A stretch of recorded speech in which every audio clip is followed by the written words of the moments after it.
My husband, 32, and I, 29 female, planned a week vacation to New Orleans in the US. We, but mostly I, have been planning this for months. Back in March, I told him I would plan most of it, where to go and what to do, and all he had to do was make sure he had the week off and buy the plane tickets. I spent the last few months researching what to do. I booked the hotel room, made reservations at places we wanted to try, and made a list of all the sites I wanted to see. Every few weeks, I would check in with my husband to see if he'd asked off and bought the tickets yet. He'd say he was waiting for the plane ticket prices to drop. 3 weeks ago, I reminded him again, and he said he got off work for the days but had forgotten to get the tickets. He looked online, and the tickets were close to $1,500 per ticket. He said he would wait some more to see if they would go down. Last week, I asked if he bought them yet, and he said no. We looked again, and the prices were still high. He said he wasn't willing to spend that much on them and asked how much money I would lose if I cancelled everything instead. He offered to have a nice staycation instead. I told him I was unwilling to cancel everything because I spent so much time planning it. We argued and we didn't come to a conclusion. I wound up just buying one ticket for myself, and when I flew out Saturday, I told him I was still going, and he acted all surprised that I didn't want to stay home with him. I'm in New Orleans now, and he is blowing up my phone saying I'm an idiot for still going without him. He was trying to get a ticket to come too, but I told him he would get his own hotel room if he came because this is now my vacation away from him. Am I the idiot? Not the idiot. I don't know your husband's deal, but he acted like an idiot. I don't know if he deliberately sabotaged the trip or didn't care enough to follow through on his tiny piece of things. Still, you were absolutely right not to let him ruin the trip for you, and he sure as heck shouldn't be booking an expensive plane ticket to join you now. I hope he'll be ready with a massive apology when you get home. This reeks of intentional sabotage. It also looks like they have some separate finances, so he was willing to throw OP's money at the wind so he could save the plane tickets money. In my opinion, he didn't want to go to begin with, and instead of communicating, he came up with this insane plan. Good for OP for going no matter what. I wonder if this is a common occurrence in their marriage. I agree. OP, shut your phone off, and if there are people you must have contact you, get a burner phone and share the number with those couple people. He doesn't get to ruin this after basically destroying it. Although I am curious why you didn't buy the tickets. No blame, I get the principle of it. And ultimately this is his, not yours. Go have fun, sis.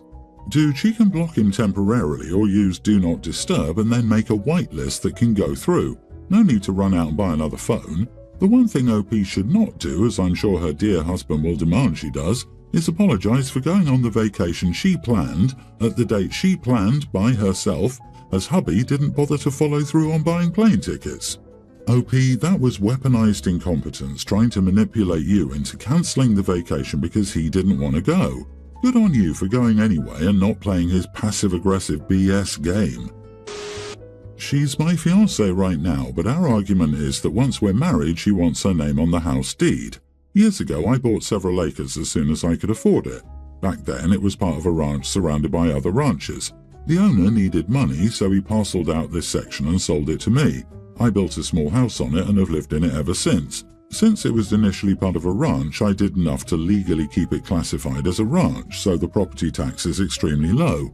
Over the years, companies moved to the neighboring big city and land prices increased. Almost all the ranchers sold their lands to developers, so now huge houses surround mine.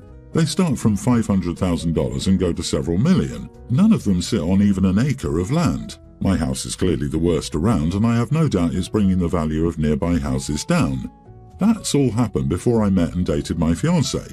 Now that we're engaged, we're talking seriously about our finances. The only sticking point is the house. She wants her name on the deed once we're married because we'll share our lives. Alternatively, she wants me to sell the house and we purchase a home together. I don't find either option attractive. In our state, we take out whatever we bring to the marriage. Since I'll be bringing the house into the marriage, I can leave with it should things not work out. If I put her name on it, then she'll get half. If I sell the house, there's no way I'll be able to afford anything even close to what I have now. Not to mention, our property tax will be several times higher. Then there's the drive time. My house is 30 minutes away from my work and 40 from hers. House prices have increased so much that we'll have to move at least an hour away from our jobs. Like I said, we agreed with or compromised on everything else. This issue is the only sticking point and it's becoming big. So much so that she brought her family into it. This weekend, her father took me to dinner for a man-to-man talk. He told me that if we join our lives, we must join everything. He expects me to do the right thing if I want to join their family. So now it's her entire family on one side and me by myself on the other. Am I wrong to want to keep the house I built to myself? Edit, I'm comfortable with us living in my house and paying all the taxes and maintenance myself. Also, if I sell the land, I don't want to buy any new house outright with that money. We won't see a real estate agent because if we buy a house together, I want it to be something we can both afford. Mortgage, down payment, taxes divided equally. I would put any money I make off the sale into my retirement account. That's why I have yet to sell my land, despite many developers begging me to. Yes, some actually begged. I view it as my retirement investment. Not the idiot. The biggest red flag is how she deals with this. Instead of working it out with you, she goes to her mommy and daddy and sends flying monkeys to deal with it. This is how every issue is going to be dealt with. Every disagreement is going to be her whole family against you every time. I don't think any of them have either your best interests or your well-being at heart. I have no doubt that if the roles were reversed, you'd be having dinner with her father, explaining how you need to do the right thing and not expect half. I'm not saying break up with her, I'm just pointing out serious red flags. The fact is, if she isn't planning on breaking up, she wouldn't need to demand half. She's planning for her post-divorce life. You should do the same. This. She's already planned her exit before even saying, I do. Perhaps Daddy could provide his princess the money to buy into the house. If it's that important to him, he should have skin in the game too, right? OP should suggest putting off the wedding until this can be resolved. Her response will give OP an idea of her true motivations. If she cares more about being married than getting a share, she just made a foolish mistake in handling this. If not, OP is saving himself from making a huge mistake by not marrying her. Also, another man-to-man chat with Dad is required to tell him you are marrying his daughter someday, not his family, and you will make decisions as a couple. His input is not needed. He'll respect OP for being upfront, or he'll double down, and OP will know at least Dad is only in it for what his daughter can get. Don't make a foolish decision you'll regret for a long time. It was my husband's birthday yesterday, so I planned a birthday dinner with both of our families, which he basically missed because his meeting was overrun by a lot. Our son is a toddler and I have him in a routine, so I made sure he ate at his regular time. I didn't want to give him a load of sugar right before bed because I knew he wouldn't sleep, so I let him have some of the cake once he'd finished his dinner. It's not a big deal because my son is the one who wanted to buy the cake as a present for his dad. Otherwise, I probably wouldn't have got one, as my husband isn't a big cake fan. My sister-in-law, my husband's brother's wife, is the one who turned this into an issue because she told me it was rude for us to cut the cake without the birthday boy. I should make my son wait since my husband would be home soon. I know my husband and it could mean anywhere from 20 minutes to 3 hours and I wasn't going to wait that long, so I gave my son the cake. Multiple people told me I shouldn't have done it after my sister-in-law spoke up, and I'll be honest, they were getting under my skin since why should my son miss out on the cake because his dad is late? My husband came home over an hour later, and when he saw the cake, he jokingly told our son off for stealing his cake, but he wasn't serious. Am I the idiot? You are the idiot. The birthday cake was for your husband, not your son. If the timing wasn't going to work out, you could have just told your son he could have some of the cake tomorrow and given him another snack. If I were your husband, I would have been hurt. I suspect you did that because you were miffed your husband's meeting ran long and he missed the birthday dinner you planned for him. I get that. If he does that kind of thing often, you need to voice your frustration and let him know he's responsible for respecting your time and effort too. I read all this and thought, was the cake only edible for one day? All OP had to do was let her son have the cake tomorrow. OP clearly was angry about her plans not being followed to a T on her husband's birthday, so she came up with a reason to screw with him. He saw the cake, he jokingly told off our son for stealing his cake, but he wasn't being serious.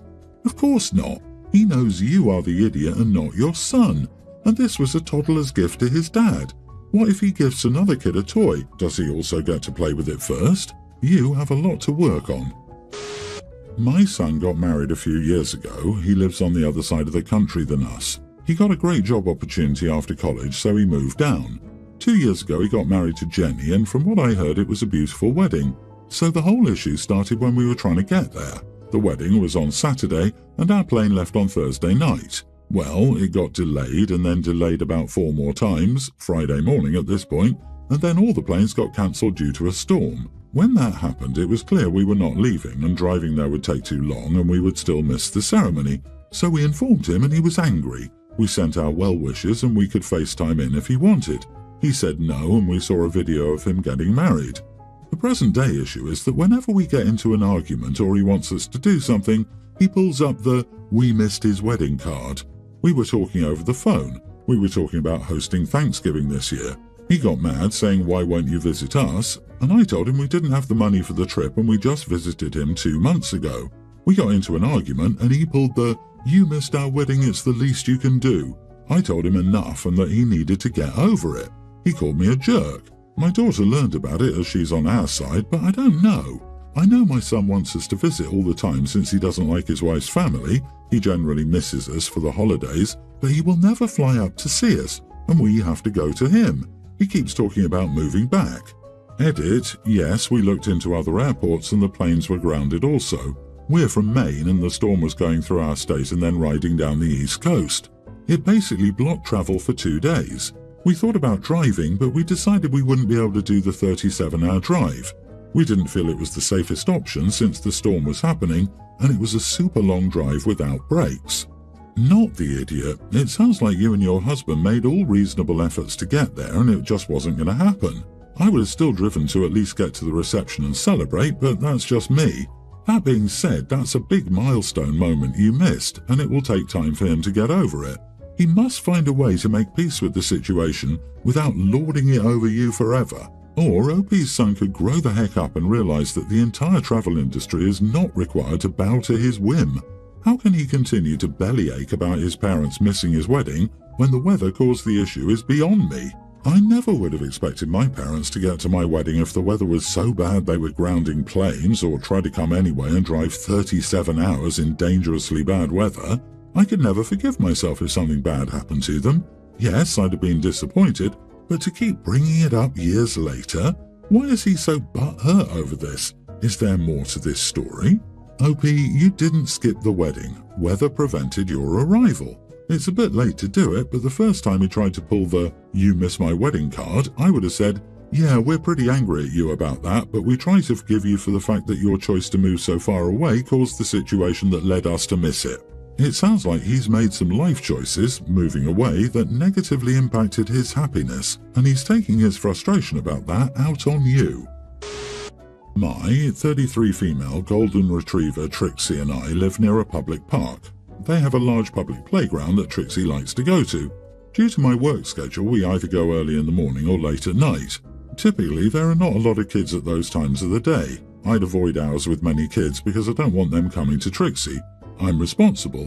Whenever Trixie poops, I pick it up, and she's always on verbal recall, no leash. She would never hurt anyone. Today it was Trixie and I and one other family. Trixie was running at the playground, she likes the sand the most. But today her mom asked me not to have Trixie at the playground. She explained that this was a place for kids, not for dogs. I explained that there was no signage saying no dogs, and I'd looked up our municipality code. There's nothing saying dogs are not allowed on playgrounds. I tell her that my dog is allowed to have fun too. I was a touch defensive, but I don't like anyone criticizing Trixie and me. I allowed Trixie to continue playing as we'd only been there about 5 minutes. Well, the mom gets angry and calls me an idiot and selfish. She says playgrounds are for kids. I tell her to drop it or go home. When it was clear I wasn't leaving, she gathered up her kids and left. Am I the idiot? You are the idiot. I love my dog like a child, but playgrounds with equipment are for children and dog parks are for dogs. It's one thing if you were there when there aren't children, but when a family's trying to play, you don't know if the kids are terrified of dogs or allergic. They should be allowed to play without a snarky dog mom thinking her dog can use children's play equipment. I explained that there's no signage, no dogs. Yeah, like I'm heading to the play park later with my angry lion. There's no sign, so I'm good, right? OP, there's no signage against other animals either, but that's because it's well understood that animals have no place on the playground. I had a friend who had a cougar cub roaming free in their house. We avoided the plants on the stairs because that's where he hid. They got rid of him when he got bigger, but he was the talk of the school. A defensive dog owner. My stars, who knew such a thing existed? And verbal recall does not constitute an actual restraint. Every dog is on verbal recall until they aren't. LOL. Playgrounds are for human children. The places dogs can go and play are called dog parks, and you have your dog off its leash at a children's playground. Even if your dog gets close to looking like it might attack a child, you're going to have either a lawsuit or a dead dog, or perhaps both. You don't know how they will react, even with the friendliest dogs.